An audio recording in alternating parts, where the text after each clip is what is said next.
C'est bon.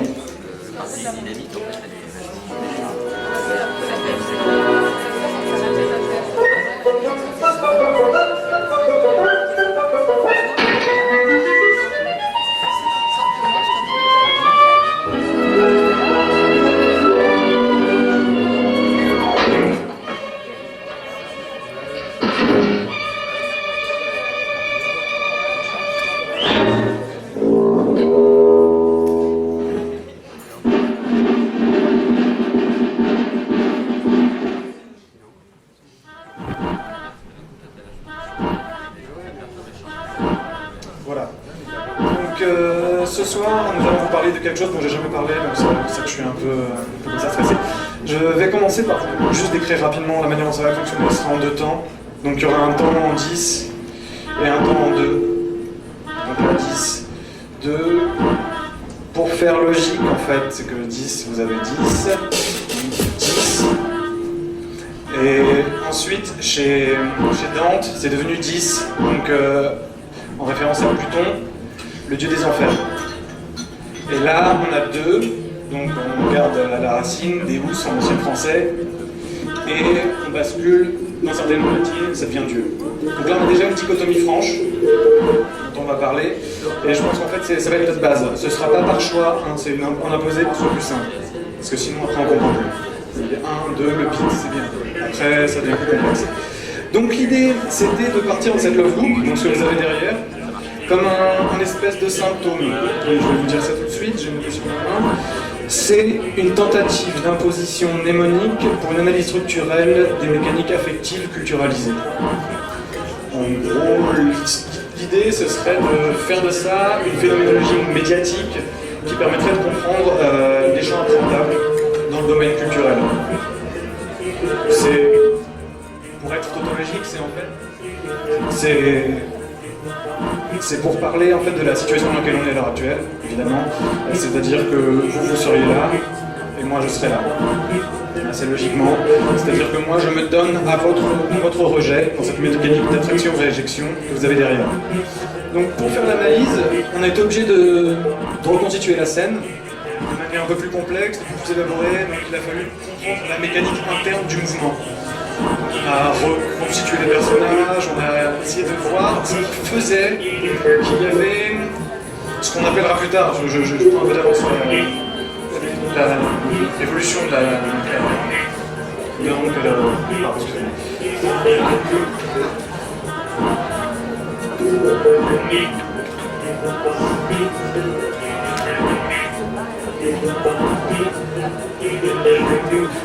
donc dans l'évolution du développement, ce serait donc de voir ce qui fait que cette chose est répétée. Parce qu'évidemment, là, ce dont on s'aperçoit, c'est qu'il y a un lieu et on jette l'eau qui part de ce lieu. Ce qu'on pourrait appeler, pour correspondre à la soirée ce soir, le champ et le hors-champ. Donc, ce qui nous intéresse, c'est de comprendre cette mécanique d'enchampisation qui va être une enchampisation répétée. C'est-à-dire comment ça se fait permanent et des coupures de son. Et là, ce qui nous a intéressé de voir, c'est de prendre ça comme quelque chose qui a quelque chose de caché. Un mécanisme qui se trouve derrière et qui fait la logique même du mouvement. Donc là, c'est une transformation, disons, de la force gravitationnelle en force d'attraction. C'est assez logique. Alors, ce qui nous a gêné assez rapidement, c'est que là, c'est très simple. Et évidemment, quand on veut mettre quelque chose hors champ, ce qui nous intéresse, c'est d'aller dans le plus complexe. Il y a deux hors-champisations possibles. Il y a l'hors-champisation par mépris, et l'hors-champisation qui ça trouve être plus de l'ordre du protectionnisme, en fait. Et donc, l'hors-champisation par mépris, c'est quelque chose qui ne nous intéresse pas parce qu'on le juge comme non valable, trop facilement rejetable. Et là, ce serait le ressort, excusez-moi du jeu de mots, le ressort narratif de ce genre d'enchampisation. Donc ce qu'on s'est dit, c'est qu'assez rapidement, il fallait passer à une enchampisation plus complexe. Et là, on rentre dans l'enchampisation qui est plus de protectionnisme. C'est-à-dire que là, on se dit, mais comment ça marche? Et c'est pour ça qu'on rejette, ça nous énerve. On sait pas pourquoi ça marche et on se dit il faut rebalancer la chose et on fait fuir hors du champ, donc le champ celui-là, et on fait fuir tout ce qu'on ne comprend pas. Donc là on pourrait dire assez rapidement qu'on ne comprend pas, ça va fixer un lieu défini, le hors-champ et le champ, et la mécanique s'arrête. Là ce serait, c'est parce que dans ce genre de mécanisme, les engrenages, il y a friction et donc le mouvement disparaît. C'est là qu'il a fallu se pencher sur le travail de monsieur Johann Bessler. Donc c'est son Orphireus, pour ceux qui connaissent. C'est la roue d'Orphireus. C'est une roue qui, par le cumul de la gravité et de l'inertie, arrive à basculer les forces au fur et à mesure que la roue tourne, pour lutter contre la friction. Évidemment, ça s'est avéré ne pas marcher, pour une raison simple, qui est que le mécanisme, quand il exposait la chose, était hors champ. Il laissait le mécanisme hors champ et on pensait que le mouvement était répétable et donc le mouvement perpétuel avait été atteint. Il n'en était rien, c'était une arnaque. Donc je place pour l'anecdote contemporain de Newton. Donc ça nous permet de voir, 18e siècle, ça nous permet de voir qu'il y avait déjà des échanges par lettres entre eux et que cette histoire de pommes, on y reviendra. Je suis super en retard. Qu'est-ce qui dans le monde pouvait continuer, se perpétuer comme ça à l'infini? Donc on s'est dit que c'était la passation de la réjection de l'un à l'autre. C'est-à-dire que chaque individu devient un accumulateur de cette colère et il la rebalance sur un tiers. Donc on n'est plus dans un système dichotomique, il faut passer la tierce personne. On rebalance, on rebalance, on rebalance, on balance. Je fais très vite, excusez-moi. Et là, excusez-moi, j'ai oublié de parler. Ça c'était Orphireus. Et ça c'est moi. C'est schématique. Donc on était... Voilà. Et là on s'est dit que le mécanisme fondamental, le vrai mécanisme qui devait permettre de cumuler toute cette énergie sans avoir de perte, c'était la colère. Alors, la colère, donc là vous la reconnaissez, hein, même si on ne connaît pas leur visage, c'est le jugement premier et le jugement dernier, c'est comme ça que je les appelle.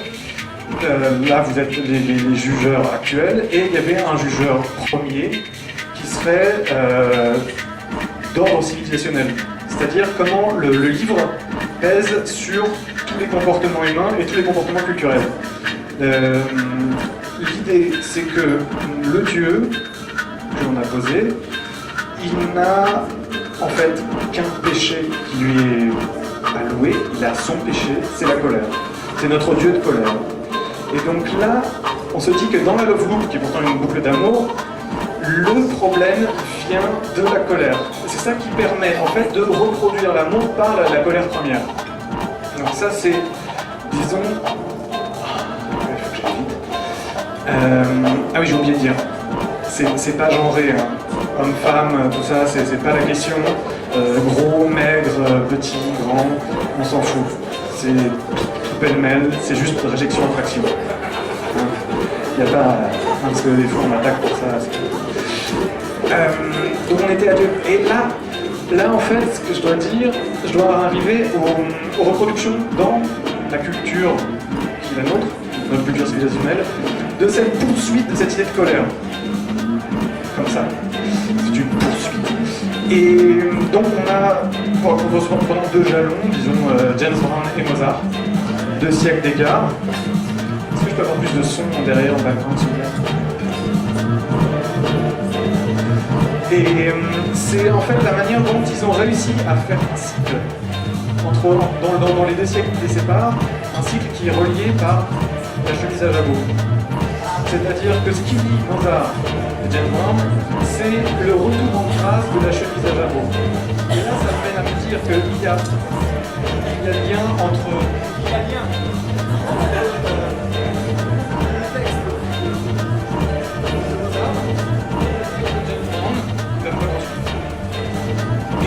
là, je vais être obligé d'arrêter parce que...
Il faudrait que je réfléchisse à quelque chose au-dessus des Deus Ex.